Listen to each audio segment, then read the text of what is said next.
Hola, ¿qué tal? Mi nombre es Edwin Aldana, soy estudiante de Ingeniería de Software y en el día de hoy les voy a presentar la actividad número 2 de la materia de Desarrollo de Software por Componentes. Entonces, básicamente dentro del foro los lineamientos que nos dan es que debemos definir con nuestras propias palabras algunos términos asociados a la programación orientada a objetos y también de la programación basada en componentes para, digamos, hacer un paralelo, una comparación pues con nuestras propias palabras. Voy a ir un poco rápido por limitaciones de tiempo, pero la idea es definir los conceptos principales con nuestras propias palabras. Entonces, un paradigma, como habíamos visto, pues es una forma de ver y entender el mundo y de organizarlo, ¿cierto? En este caso, teniendo los paradigmas de programación, pues son, digamos, formas que se tienen de, digamos, codificar bajo unos parámetros que han sido probados y que han demostrado pues ser eficientes en la mayoría de casos y por ello pues se tienden a adoptar. En el caso de la programación orientada a objetos pues es un paradigma muy digamos popular y que digamos está también en constante evolución. Entonces se llama orientado a objetos porque busca digamos centrar todo digamos, el desarrollo, la definición del software a objetos reales, es decir, busca llevar esos objetos reales, hacer una abstracción de ellos para incorporarlos dentro del código y que se entienda cómo funciona, pues más o menos cómo funciona un lenguaje. Cuando nosotros, digamos, una palabra nos define y nos hace pensar en algo que puede ser muy general, un enfoque muy general o puede ser muy particular, ¿cierto? Entonces cuando me dicen, por ejemplo, hablemos de perros, entonces ahí ya tenemos digamos, un grupo, nosotros hacemos la idea de cómo es un perro, allá nos generamos nosotros una idea de un perro, ¿cierto? Pero si ya nos dicen el perro, bueno, no dan ya el nombre del perro, estamos pensando en un perro muy específico que si bien comparte características con los otros, pues también es diferente de ellos. Entonces, un objeto es la representación de la realidad, ¿cierto? Pero en el entorno de programación. Y una clase es lo que nos enmarca, por un lado, digamos que nos agrupa unas características generales de cierto grupo de objetos, o lo podemos ver también como otra forma, como una molde, ¿cierto? Que tiene las características generales de los objetos, ¿cierto? Sin ser un objeto en sí, sino que nos va a servir para crear esos objetos. Digamos, es como el parámetro general que se tienen de esos objetos para poder traerlos a la realidad. Yo tengo acá un ejemplo con estas calaveras de hielo. El objeto es la calavera de hielo, tiene unas características populares, digamos que son los dientes, la forma que nosotros sabemos de una calavera, y en este caso, estas en particular son de hielo. Pero tenemos una clase que es el molde que nos ayuda a crear esas calaveras de hielo. ¿Qué sucede ahí? Ya no es tan específico. Si le echamos agua nos salen calaveras de hielo. Si le echamos chocolate nos salen de chocolate. Si de pronto le echáramos silicona saldrían de silicona. Entonces no importa ni siquiera el material de la cual están creadas, que es una de las propiedades que tiene esa calavera, el material. Sino la estructura en sí, la forma, todas esas características mucho más generales, esas vienen siendo las clases. Entonces, la abstracción, que es uno de los también de los pilares de la programación orientada a objetos, y lo voy a explicar desde ya porque más adelante la va a tener en otro esquema, es cómo yo como programador entiendo esa agrupación de elementos, entonces empiezo a definir esas clases. Cuando yo defino una clase estoy haciendo abstracción del mundo real, de acuerdo a lo que yo necesito como programador. Entonces, por ejemplo, si yo tengo la clase persona, ¿cierto? Entonces, eso es una estructura que nosotros nos hace pensar en todas las personas en general, tienen 2 pies, 2 ojos, todas esas características, ¿cierto? Entonces nosotros vamos a buscar las que nos interesen a nosotros para individualizarlas de acuerdo a nuestro propósito. Entonces podemos decir que tiene un nombre, un apellido, un color de piel, una edad, y eso se llama las propiedades, es decir, lo que nos define esas características generales de las personas. Y unos métodos, que es lo que hacen las personas, saltar, hablar, reír, eso se llama métodos, las acciones que ejecutan. Cuando yo ya tengo eso, observe que está vacío, no le ponemos nombre, no dice Raquel, Juan, ni nada. Pues si yo le pongo nombre, allá me queda un objeto. Pero estamos diciendo que la clase es el marco, ¿cierto? Hay como el formulario vacío, para entenderlo de alguna forma.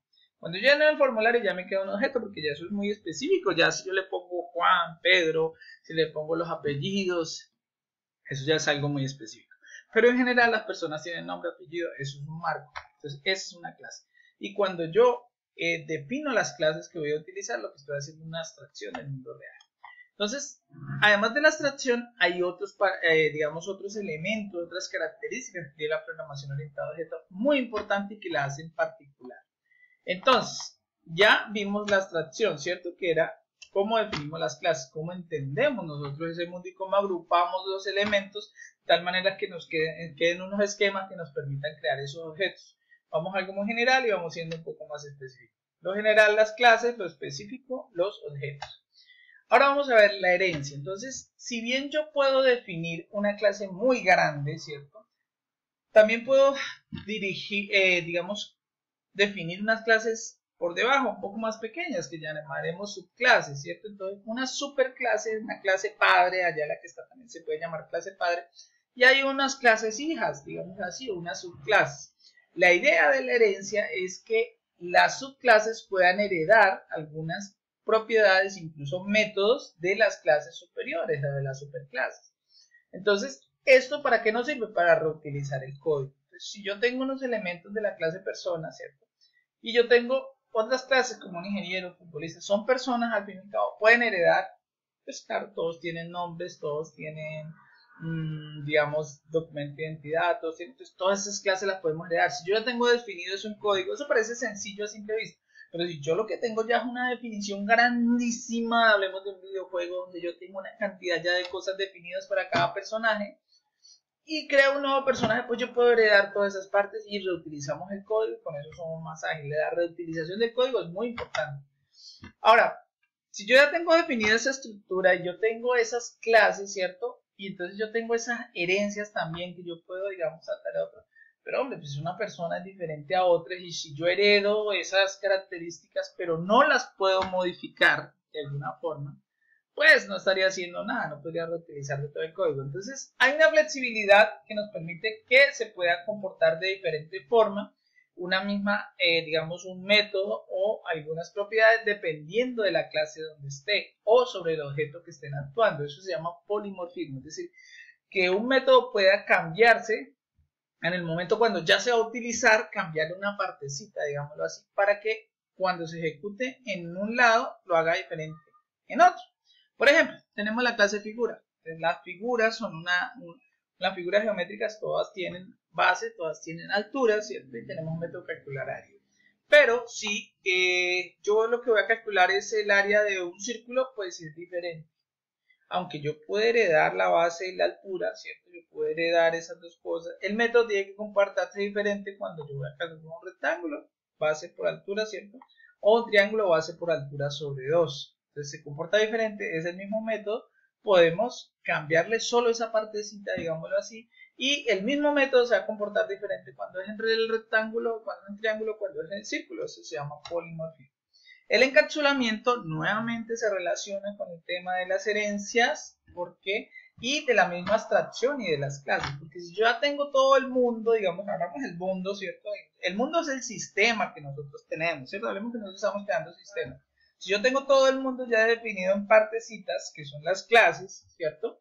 Yo ya la tengo dividido, pues la idea es que yo puedo controlar el acceso a esos datos, ¿cierto? Controlar ese acceso de tal manera que yo pueda acceder solamente a la información dentro de las clases y que yo tenga muy definidas esas capas, por eso lo simbolizo acá con una cebolla, esas capas de acceso, de tal manera que el acceso de datos tenga restricciones. No quiere decir que no se pueda acceder a esos datos, porque realmente se puede, pero hay que forzar a seguir una ruta de tal manera que yo pueda controlar esos accesos. Y eso es el encapsulamiento, que se relaciona mucho con la seguridad y hoy por hoy pues sabemos que eso es muy importante dentro de los desarrollos.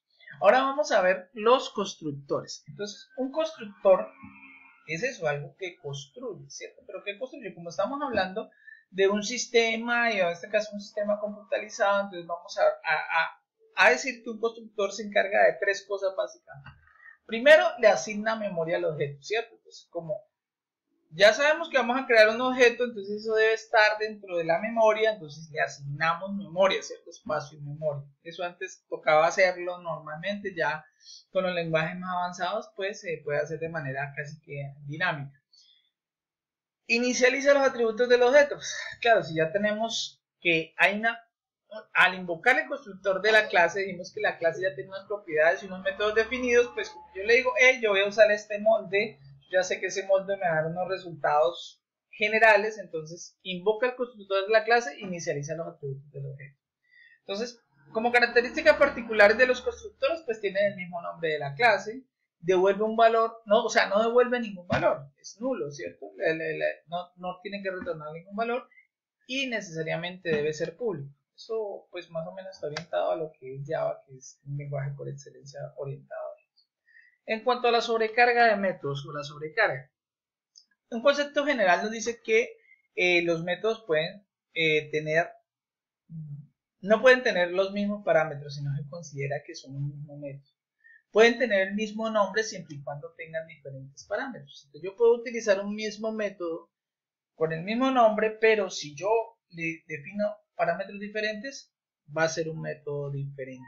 Puedo tener varios métodos con el mismo nombre, pero no puedo tenerlos con los mismos parámetros. Ahora vamos a ver un poco lo que es ya el paradigma de, digamos, de software o, bueno, paradigmas basados en componentes o la construcción de sistemas basados en componentes. Entonces, para eso tenemos que partir de la idea de componentes. Entonces, un componente es una pieza, digámoslo así, una pieza del software, ¿cierto? Que tiene una interfaz y unas dependencias claramente definidas para hacer una funcionalidad, ¿cierto? Entonces, básicamente es un servicio y comunicación. Esos dos, vamos a empezar a hablar del acoplamiento, ¿cierto? Entonces, son piezas de software, pero que tienen una funcionalidad definida, clara, ¿cierto? Entonces, las interfaces, dijimos que era una mezcla entre las interfaces y las dependencias para llegar a una funcionalidad. Eso es un componente. Entonces, las interfaces es una forma que se tiene de solicitar una forma de un conjunto. Nosotros hablábamos un poco de pronto cuando hacíamos la interfaz gráfica, ¿cierto? Cómo se comunica uno con el usuario, que él presiona un botón y él no sabe qué sucede allá, ¿cierto? Pero, sin embargo, eso le hace un proceso allá interno a nuestro código. Entonces es la forma de interactuar una cosa con otra. Entonces, ¿cómo interactúa el usuario con la máquina? A través de unos, es como le queda más fácil a través de unos iconos. Pero a nivel de programadores, pues puede haber una interfaz que te permita hacer ese tipo de acoplamientos o de conexiones un poco más complejas, pero al fin y al cabo son una interfaz.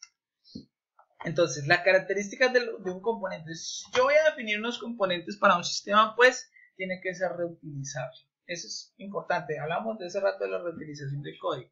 Tiene que ser intercambiable, es decir, yo puedo utilizar uno u otro siempre y cuando tengan la misma funcionalidad. Hay aspectos que no son relevantes, ¿cierto?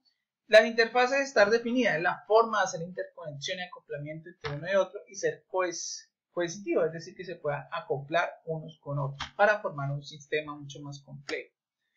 Entonces, los componentes pues tienen algunas formas de clasificarlos. Unos por el tamaño, qué tan grande es ese componente, por las líneas de código. Entonces se pueden clasificar de acuerdo a la complejidad, a la frecuencia de reuso y a la confiabilidad, ¿cierto?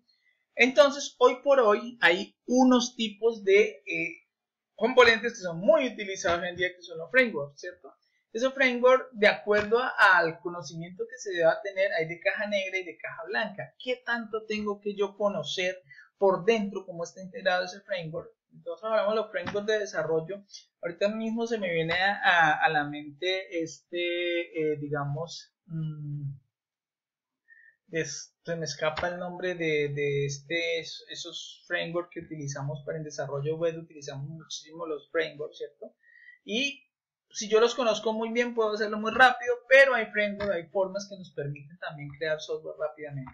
Y está el Business Component, ¿cierto? Ese Business Component pues son componentes ya mucho más específicos y mucho más orientados al negocio, ¿cierto? Entonces, dependiendo o están mucho más sectorizados. Entonces, esos componentes COP también que estábamos hablando hoy, que son como piezas muy similares a lo que son las piezas electrónicas, pero son piezas de software que se utilizan para digamos, crear sistemas y que están, pues, hay que escogerlos, comprarlos, acoplarlos y actualizarlos.